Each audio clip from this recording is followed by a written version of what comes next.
Talentless student Nana Nakijima deals with bullies in his class when two new students arrive, a terse boy named Kyoya Onodera and an upbeat girl named Nana Hiragi, with the talent of reading minds. Nana tries to become friendly with Nanao, and even pushes him to run for class president. Nana continues following Nanao around campus and sharing information about her mind-reading talent. The next day, Mugo Ijima and Seiya Kori spar over the class president position. Seiya wins, but Mogo throws a giant fireball in anger. Nanao leaps into action to save Nana from the fireball, and reveals his talent, the power to cancel other talents. Afterwards, having won class president himself, Nana offers to let him test his power on her by holding her hand. As he does, Nana throws him off the cliff. While he hangs by a rope, Nana reveals to Nanao that she is actually talentless, and that she is killing him before he leads the other talented to become true enemies of humanity. As Nanao loses his grip and falls away, Nana receives a text message claiming she has saved 1 million people from dying from a future enemy commander. A government committee reflects on talented people upending the normal order of human society. The government tried to counter this threat with units of talented individuals under their military's command, but those talented soon turned on their masters as well. Talentless humans eventually managed to restore order, but at a heavy cost. In the present, the class notices Nanao's disappearance while Seiya freezes an entire lake.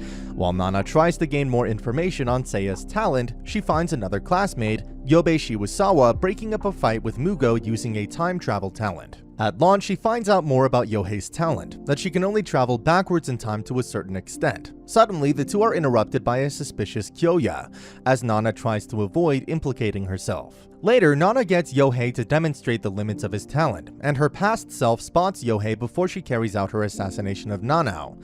Late at night, Nana lures Yohei to a spot where she claimed to see Nanao being eaten by an enemy of humanity. As he travels back about 24 hours in time, Yohei ends up trapped in the river that Seiya froze previously that morning.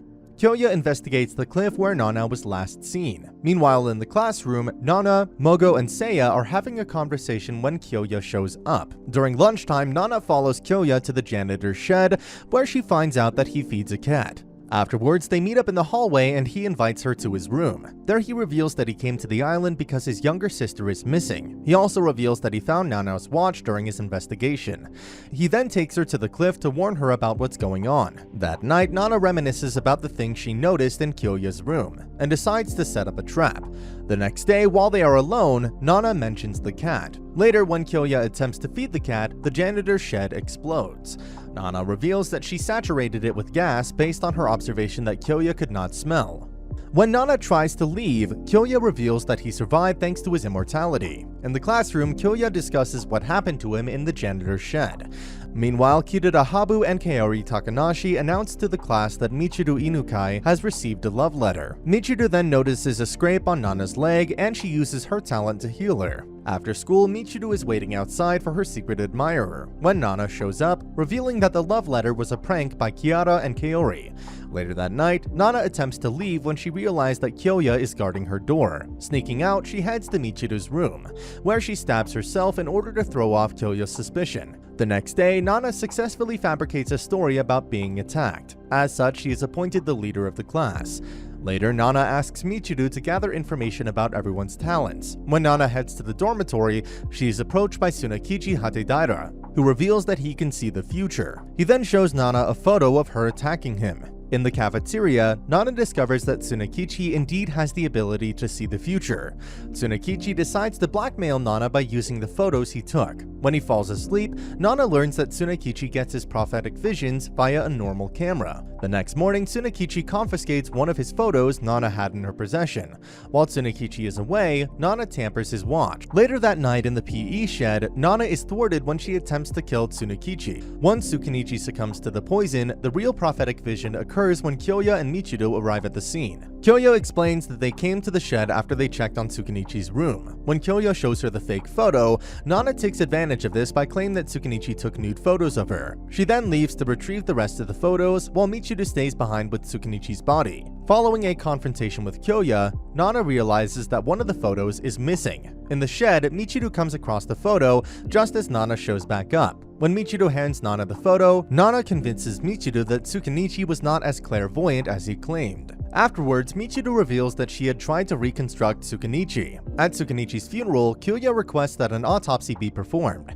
However, Nana takes him outside where they have a conversation. When they return to the funeral, Shinji Kazuma uses his necromancy to control Tsukunichi. The next day, Nana approaches Yuka Sasaki about Shinji. Later, Yuka explains to Nana and Kyoya that she rescued Shinji 5 years prior using her super strength. In the infirmary, Nana pretends that she is tired so she can sneak out and kill Shinji. After she poisons him, Nana rushes back when she notices the cat is stuck in a drain. She then gets Kyoya, Michiru, and Yuka to help her.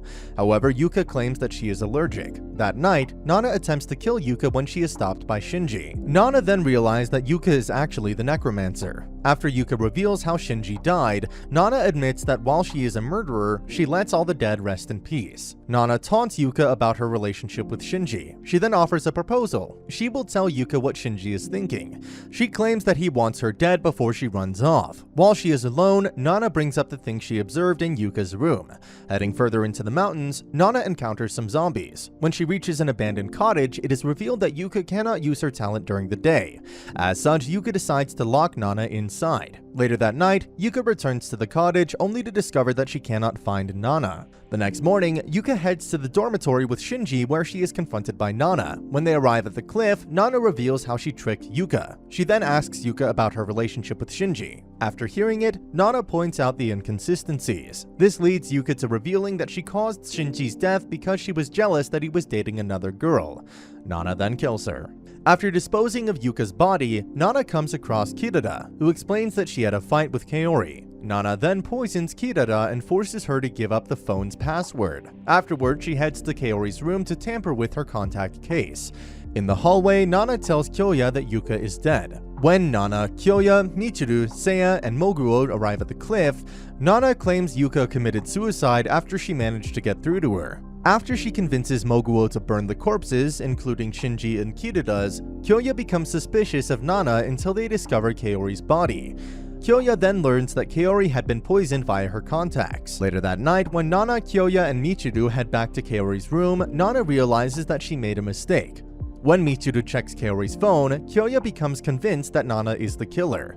He waits till some of their classmates arrive to explain how Nana killed Kaori. He then checks Nana to see if she still has Kirada's phone. During the search, Kyoya discovers that Nana does not have Kirada's phone, in which she reveals how she was able to dispose of it while giving herself an alibi at the same time. Nana then claims that she can hear Kirada's spirit. Michiru later catches Nana off guard, but Nana is able to subdue her. The next day, Michiru pesters Nana until she accepts her present. While doing so, Nana successfully convinces the class that she read their minds when she correctly points out what a note taped to Michiru's back says. At the cliff, a former student named Jin Chichibana confronts Nana, admitting that he used his talent to transform into Michiru. Taking her to a cave, he reveals they previously encountered each other when he was the cat Kyoya fed. He also reveals that a civil war broke out on the island 5 years prior. Afterward, Nana appears to have killed Jin when she poisoned his drink. Just as she's about to contact the committee, Nana realizes that Jin can copy any appearances and talents. Nana wonders why Jin has not used his talent to discover the identity of the committee himself. She then tries to escape, but she's injured when Jin transforms into Moguo. Before she passes out, Nana explains her family situation. Afterwards, Nana awakens in Michiru's room, where she explains to Michiru that she feels responsible for her parents' death. At the funeral for Shinji, Yuka, and Kaori, Nana notices the ill effect Michiru's talent has on her. Later, while Nana is in her room, Jin shows up. Shortly thereafter, Michiru shows up as well, and Jin transforms into the cat. When Michiru inquires about Nana's childhood, Nana reveals that she was a typical girl who loved games and manga until the night her parents were killed by a burglar when she forgot to lock her window after she snuck out. This causes Michiru to comfort her. The next morning, Kyoya tells Nana to follow him, where he shows her another dead body. Nana soon realizes that another murderer is on the loose. Kyoya reveals that the victim was Ryuji Ishii. When asked where he was, Moguo states that he was giving his henchmen a pep talk. The henchmen then reveal their talents. Later, Ryuji's girlfriend, Fuko Serrano, demonstrates her talent on Kyoya outside. Nana and Michiru are investigating the crime scene when Nana notices something is off with Michiru. When they later hang out in the cafeteria, Nana becomes emotional after Michiru asks her to move in with her, and her parents after the graduation. While in her room, Nana receives a new uniform. She then realizes that the poison bottle is missing. When Kyoya shows up, their teacher reveals that someone from headquarters will be coming. After Kyoya questions her whereabouts, Fuko tearfully asks Nana to help her avenge Ryuji's death. Nana later heads to Michiru's room where she comes across Michiru's diary. Following a conversation with Jin, Nana walks into the bathroom where she finds Michiru unconscious in the bathtub. When Nana approaches her teacher, he suggests that she asks Kyoya for help, which she does. Later, Kyoya shows up while Nana is tending to Michiru. That night, Nana is still tending to Michiru when Fuko arrives, wondering if there's been any further developments in the case. The next day, Jin has a conversation with Ryuji's killer. He then wonders who is responsible for manipulating Nana. Meanwhile, Tsuruka, Nana's mentor, tells the committee that he is heading to the island. While Kyoya continues to investigate, Nana and Michiru are playing shogi. Michiru reveals she was bullied due to her talent until one day she healed a dog. As such, she became friends with Hitomi Hosokawa, the dog's owner. However, while she was helping at a hospital, Michiru fainted. She then learned that Hitomi had cancer. Shortly thereafter, Hitomi passed away. Nana becomes emotional once she is alone. Nana and Michiru have a discussion regarding the murder of Nana's parents, in which Michiru states that Nana could not have been responsible in any way. The two share a hug, with Nana mentally celebrating making a friend. The next day, they buy each other gifts. Later that night, Kyoya finally determines the killer's identity. Meanwhile, Jin visits Nana and informs her that Michiru is about to become the next victim. When Nana heads out, she receives a phone call from Soroka. Later, just as the killer is about to strike, Nana arrives and is stabbed in the back. She then reveals that the killer is Rentaro Tsurumigawa, the henchman with an astral projection talent. While Rentaro continues his assault, Nana tells him that she laid a trap. She then proceeds to insult Michiru in order to ensure that she flees to safety. When Rentaro wonders what the trap is, Kyoya finds his real body and stops him. As Nana lies on the ground dying, Michiru returns and uses her talent to save Nana. Afterwards, a distraught Nana holds Michiru's body, crying in pain because she has lost her one and only true friend. And that's the end of the video. As always, if you liked what you saw, subscribe to the channel. I'll be uploading a lot of videos just like this, so I'll see you at the next one.